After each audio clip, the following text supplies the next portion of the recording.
ఒక కీలకమైన అంశం ఏంటంటే అవునన్నా కాదన్నా ఆ కాశ్మీర్ మొత్తం మనదే.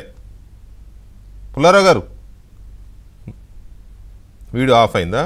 సరే, నేను ఈలోపు రావు గారిని అడుగుతాను. రావు గారు నమస్తే. వన్స్ అగైన్, ఇప్పుడు అవునన్నా కాదన్నా కాశ్మీర్ మొత్తం మనదేనండి. అవునండి, అందులో సందేహమే లేదు కదా. ఎవరో మన పాతల వాళ్ళు, మన పెద్దలు చేసిన కొన్ని వ్యూహరాహిత్యమైన పనులో లేకపోతే చేసిన పాపాలో దానికి పాపంలాగా సంక్రమించాయి ఆ ప్రాంతానికి. రైట్, ఎనీవే అది మొత్తం మనదే. అది పీఓకేగా ఇప్పుడు అది ముద్రపడి అట్లా ఉంది కదా. ఇప్పుడు మన వాళ్ళు చెప్తున్నది ఏంటి అంటే ఉగ్రవాదం మీదనే మన యుద్ధం, అందులో సందేహం లేదు. అయితే ఇది శృతిమించింది కాబట్టి పాకిస్తాన్ చేసిన పెద్ద తప్పేంటి అంటే ఈ ఎస్కలేషన్స్ ద్వారా, నిన్న ఇవాళ చేసిన ఎస్కలేషన్ ద్వారా బిగ్ మిస్టేక్ చేసింది. అది ఆపరేషన్ సింధూర్ కంటిన్యూషన్కి దారితీసింది. ఇక ఈ కంటిన్యూటీ అనేది ఉగ్రవాద నిర్మూలనతో ఆగుతుందా? నిర్మూలన సాధ్యం కాదు. పీఓకేను కూడా హస్తగతం చేసుకుని ఐఓకేగా మిగుల్చుకోవడం కోసం అయ్యేదాకా ఉంటుందా? నా అభిప్రాయం ప్రకారం ఇంకా కొనసాగుతుందండి. మొత్తం మనం అది ఆక్రమిత కాశ్మీర్ ని మనం వెనక్కి తీసుకుని కాశ్మీర్ లో కలిపేంత వరకు అది జరుగుతుంది. అది మనదే కాబట్టి మనం చేసుకోవాల్సిందే జరుగుతుందండి. ఇది పాకిస్తాన్ ఒప్పుకునేంత వరకు జరుగుతుంది. అలాగే పాకిస్తాన్ ఎప్పుడైతే ఇది ఒప్పుకుందో ఆ టెర్రరిస్ట్ ఆర్గనైజేషన్స్ ఇర్రెలవెంట్ అయిపోతాయి. అంతే కదా. సయ్యద్ సలాహుద్దీన్ ని కాశ్మీర్ వెనక్కి పంపించాల్సి ఉంటుంది. మౌలానా మసూద్ అజార్ తర్వాత ఆయన ఎల్ఈటి లీడర్, వీళ్ళిద్దరూ కూడా వాళ్ళ జైల్లోకి వెళ్లాల్సి వస్తుంది. ఎందుకంటే వాళ్ళ మీద యూనివర్సల్ గా యునైటెడ్ నేషన్స్ కప్స్ ఉన్నాయి, ప్రైజ్ అవార్డ్స్ ఉన్నాయి, తర్వాత వాళ్ళ మీద చాలా క్రైమ్ రిపోర్ట్స్ ఉన్నాయి.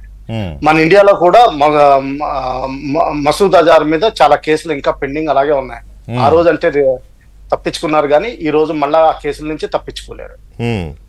సో ఇది పాకిస్తాన్ ఎస్టాబ్లిష్మెంట్ అంటే ఏంటంటే general Asim Munir and co ఇది గ్రహించేంత వరకు ఎట్టి పరిస్థితుల్లోనూ తేడా వచ్చేటట్టు అనిపించట్లేదు. ఒకవేళ వాళ్ళల్లో ఇంటర్నల్ సివిల్ వార్ అయ్యి ఏదో ఆ ఇమ్రాన్ ఖాన్ గారు కూడా పైకి వస్తారు అనుకుంటే అది కూడా ఏమీ పనిచేయదు. ఎందుకంటే ఇమ్రాన్ ఖాన్ గారు కూడా కాశ్మీర్ గురించి సేమ్ వ్యూస్ హోల్డ్ చేస్తున్నారు. అపోజిషన్ పార్టీ అంటారా, ఇప్పుడు ప్రస్తుతం గవర్నమెంట్ లో ఉన్నా కానీ పీపీపీ జర్దారీ గారు కూడా అదే ఒపీనియన్ తోటి ఉన్నారు. కేవలం కామన్ మ్యాన్ మాత్రం ఆయన వాళ్ళతో ఏకీభవించట్లేదు. వీళ్ళందరూ aristocrats, industrialist, out of touch with common man. మామూలు మనిషికి కావాల్సింది ఏదో వాళ్ళకి తెలియదు. వీళ్ళు చేస్తున్నారు తప్పితే కానీ వాళ్ళ స్వలాభానికి చేస్తున్నారు తప్పితే కానీ ఇంకా కామన్ మ్యాన్ గురించి పట్టించుకోలేదు. కామన్ మ్యాన్ కి కావాల్సింది డెవలప్మెంట్, ఎడ్యుకేషన్, హెల్త్ కేర్, మూడు కావాలి. అవును, ఆ మూడు ఇచ్చేంత వరకు దానికి ఏంటంటే ఒక స్టేబుల్ గవర్నమెంట్ కావాలి. Unfortunately democracy and Islam do not go together. So వీళ్ళకి ఏ విధమైన గవర్నమెంట్ ఉండాలి? డెమోక్రసీ మనం ఎంకరేజ్ చేద్దాం.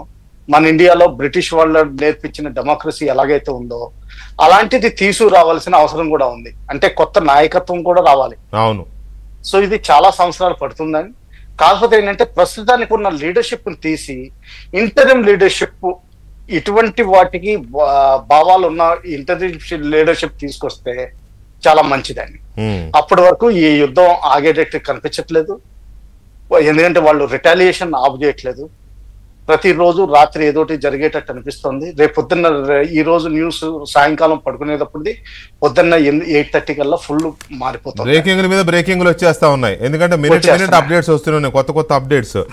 కాబట్టి ఎప్పుడు దాకా వెళుతుంది ఏంటనేది మనం ఇంకో డీటెయిల్ గానే చర్చించాలి. ఎందుకంటే ఇది కంటిన్యూ అవుతున్న కొద్దీ ప్రజలు కూడా కొంత అలర్ట్ అవ్వాల్సిన అవసరం ఉంటుంది. ప్రభుత్వం